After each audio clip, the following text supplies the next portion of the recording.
Таштандыдан табылға таап, табиятты таарынтпай, эскиден калган эл арасындагы кол эмгекти өнүктүрүүгө салымын кошкон өзгөчө адамдардан бири Чолпон Аламанова. Кыргызстан тигүүчүлөрдүн өлкөсүнө айланып, четке эселеп сатыкка товар салган салмактуу ишкерлер көп. Бирок көпчүлүк жаратылыш тазалыгын ойлонмок тургай, колдонулган жибектердин артканын кайра иштетүү жолдорун издөөнүн ордуна көрүнгөн көчөгө таштап, өрттөп, Айтор жалгыз гана кап чыккан пайтоонун камын көргөндөй. Бул багытта Чолпон айым башкалардан башкача, өзгөлөрдөн өзгөчө аракети менен айырмаланды. Кураком я занимаюсь с детства, где-то лет с 12. Именно открыла школу и стала обучать я в 2014 году. Когда я начинала обучать, было там человека 2-3 человека, наверное, у меня в группе. И со временем, конечно, количество учеников возросло. Я смотрю, что учениц и любителей курака становится все больше и больше. Чолпон айым кыргыздын курагын кыйырга таанытып, Япония, Түркия, Орусия, Өзбекстан, Пакистан өңдүү өлкөлөрдө өткөн жарманке, көргөзмөлөргө катышып келет. Куракты жөн курабай, пайдалуу иш менен айкалыштырганы өзгөчө. Мы сделали проект «Эко-Курак» при поддержке фонда Сороса Кыргызстан. Идея этого проекта была в том, чтобы собирать остатки швейных отходов в цехах и перерабатывать их в изделия. Это кыргызское курак-пано или чапан-курак, или это какие-то аксессуары, которые можно продавать туристам. За время проекта, это было 5 месяцев, мы переработали 300 килограмм швейных отходов.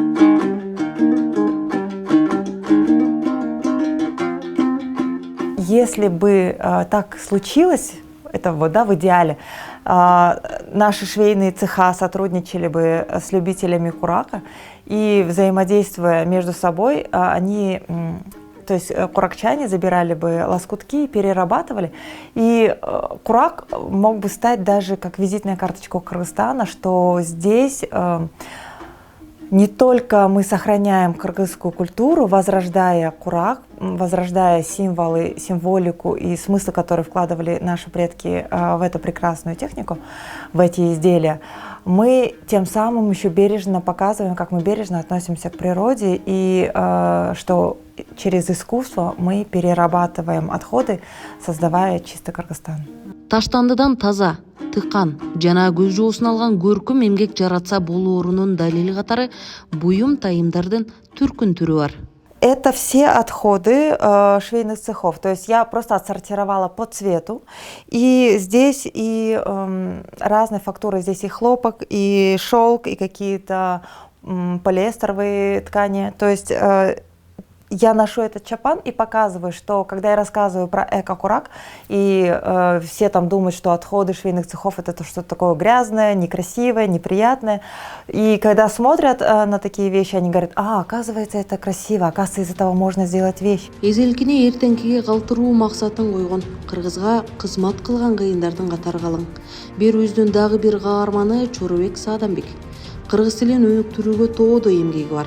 Четтиктерге кыргыз тарыхын, маданиятын ооз-эки сөз менен гана айта бербестен далили менен болсун деген изги тилектин артынан көптөгөн ийгиликтүү иштерди аткарып келет.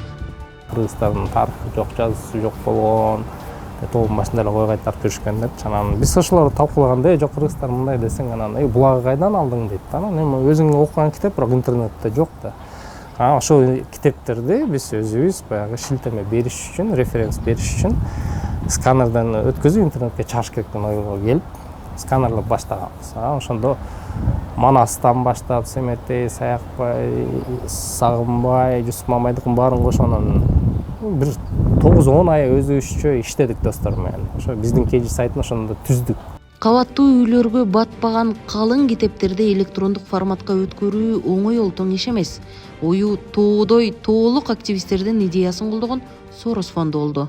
Мурун кыргызча чыкпай жүргөн китептерди ошо Сорос фонду жогорку билимди реформалоо деген программасын алганда бир 100дөн ашык китепти которуп чыгарышкан. Ошонун баарын автордук укук уруксат бергенин баарын чыгардык да. Бул менен гана чектелбей, кыргыз википедиячылар кыймылын түзүп, кыргызга тиешелүү бардык багытты ийне жибине чейин иликтеп, интернетке жүктөө Чоробек мырза баштаган жоон топтун дагы бир жүгү болду. Жеке өзүм 200-тен ашык кишини окуттум. Иштеп ошо кыргыз википедиясын 1000 макаладан 80 000 макалага чейин көтөрдүк. Көрсө Википедия тоолук активисттердин арбын аракетинин башаты гана экени анык билинди. Ылдам котормого болгон муктаждык онлайн кыргызча сөздүгүн түзүүгө түрткү болду. Сөздүктүн баарын бир жерге чогултуш керек болуп, биз эл сөздүк деген кыргыз тилинин сөздүгүн түздүк. Биздин жаштардын патриоттуу жакты да. Биз ошо чакырык кылганда биз ойлогон эмеспиз, анча бала кошулат депчи. Кийин эсептеп көрсөк, ошо Google Translate'ке жок дегенде бир фраза которуп кошкон кишилердин саны 840 ушу 800дөн ашык болду да. Биз үчүн күтүүсүз аябай чоң жакшы жыйынтык болду ошо. Анан ал ишибиздин акыбети кайтып 2016-жылы февралда кыргыз тилин Google Translate кызматына коштук. Жана жасалма интеллект деген бала келип атпайбы? Анан ошол кыргыздарга түшүнүктүү болсун деп анан жаңы кесиптер жана жөндөмдөр сөздүгү деп азыр жаңы сөздүк түзүп атабыз. Ал жерде ошо жасалма интеллект эмне, кандай иштейт деген ошого байланыштуу терминдерди которуп, ошо эл сөздүк сайтына киргизип атабыз да. Тарыхы жок эл болбойт. Ал эми бурмаланган тарых элдин эркин ой жүгүртүүсүнө бөгөт болот. Калактап касса да түгөнбөгөн кенч. Кыргыз тарыхында калган ак барактар толукталып, айрым далилдер кайсы бир адамдардын кызыкчылыгына ылайыкташып жазылганы бүгүн талаш талкуу эмес. Акыркы жылдары кыргыз тарыхындагы орчундуу окуялар кайрадан такталып, каармандардын анык жүздөрү айтылып, бандиттелгендер баатыр экенин билип турабыз. Ушул багытта талыкпай далалат кылып, кыйырды кыдырып, эл тарыхын элге тактап берүүнү максат кылган эсимде изилдөөчүлөр тобу. Көп учурларда эле сурайт да, эсимде тарыхтан эмне айырмасы бар, деги эле долбоордун башкы максаты, маңызы эмнеде деп. Бул деген адам укуктарынын бузулушу бизде тарыхта калып калып, адилетсиз тарых калып калса, ошол бойдон эле унутта калышы мүмкүн. А эсимде изилдөө аянтчасынын башкы максаты ошо унутта калган же адилетсиз тарыхты кайрадан карап чыгуу.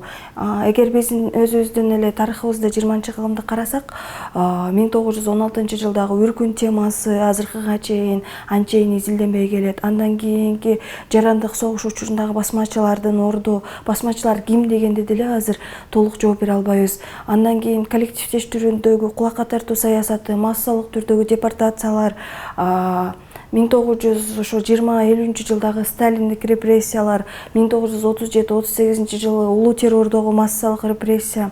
Анан экинчи дүйнөлүк согушка келсек, ал экинчи дүйнөлүк согушта деле биз бир тараптуу идеология улуу жеңиш деп карап, бирок согуш туткундары болобу, деги эле согушту пропагандалабаш керек деген темаларды көп ача бербейт экенбиз. Көмүскөдө калып ачык талкууланбай келген талаш темаларды изилдеп тактоо күн талабы. Айрым өлкөлөр тарых тактоо үчүн эшигин ачса, башкалары эмнегедир архив ачыктоодон алыс. Биз 2021-жылдын октябрь-ноябрь айларында Украинада, Кыргызстандан кулакка тартылып, Украинанын түштүгүнө сүргүнгө айдалган үй бүлөлөрдү изилдеп экспедиция кылдык. Анан бизге аябай жакшы болгону, ал жакта бүт архивдер ачык болду. Анан баардык ошо кыргызстандыктар жөнүндө ал жактан ошо Кыргызстандын аймагынан 700 үй бүлө же болбосо 3,5 миңден ашык адам кулакка тартылып, сүргүнгө айдалган үй бүлөлөрү, кичинекей балдары менен. Алардын ар биринин жөнүндө документтерди, сүрөттөрдү, бардык архивдик документтерди чогултуп келе алдык. Анан биз ошол документтерди чогултуп келгенден кийин бизге ушул үй бүлөлөрдүн урпактары аябай көп кайрылып, анан алар өзлөрүнүн аталары, апалары жөнүндө маалымат таап алышты. Ошондон кийин бизге массалык түрдө бүт эле репрессия курмандыктарынын урпактары кайрыла баштады да. Биз атабызды, апабызды каяктан табабыз, дайынсыз жоголгон ушул жылдары эч нерсе билбейбиз деп. Бирок тилекке каршы бизде УКМКнын архиви азыркыга чейин жабык болгондуктан ачык изилдөө үй бүлөсү өзү атасы жөнүндө, чоң атасы жөнүндө билгенге дагы азыр бизде мүмкүнчүлүк жок. Архив маселеси жөнүндө азыр мыйзам долбоор иштелип чыккан. Ошол мыйзам долбоорду дагы биздин Кыргызстандагы Сорос фонду колдоп, анан азыр депутаттар экинчи окууда өтөрдө токтоп калды. Негедир ошол боюнча азыр андан ары тагдыры бул мыйзам долбоорунуку кандай болот белгисиз. Анткени ал мыйзам долбоордо ошол 1920-50 жылдардагы архивтердин ачылышы, анан ошол эле жылдары репрессиялангандарды актоо, реабилитациялоо маселелери каралган.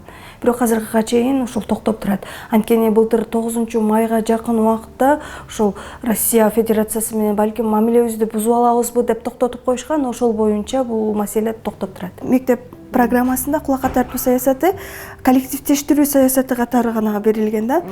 Кулакка тартылып массалык түрдө Оренбургка болобу, Россиянын башка шаарларына болобу же Украинага сүргүнгө, Ташкентке сүргүнгө айдоо жөнүндө китептерде дээрлик жок. Булар эсимденин тобу жасаган эсепсиз эмгектин чети гана. 7 жылда жасаган иштердин баарын батырып бир видеодо баяндоо такыр мүмкүн эмес. Кыргыз тарыхын, маданиятын, тилин тактап, сактап, өнүктүрүүгө өмүрүн арнаган адамдардын аз тобу ушулар. Манастан баштап ар бир улуттук аспапка чейин талдап, жаштардын интернеттен тилине салып жалпыга жайылтып аткан топтордун аракети күч. Ал эми ушул сыяктуу долбоорлорду колдогон эл аралык фонддордун салмактуу салымын айтпасак болбойт.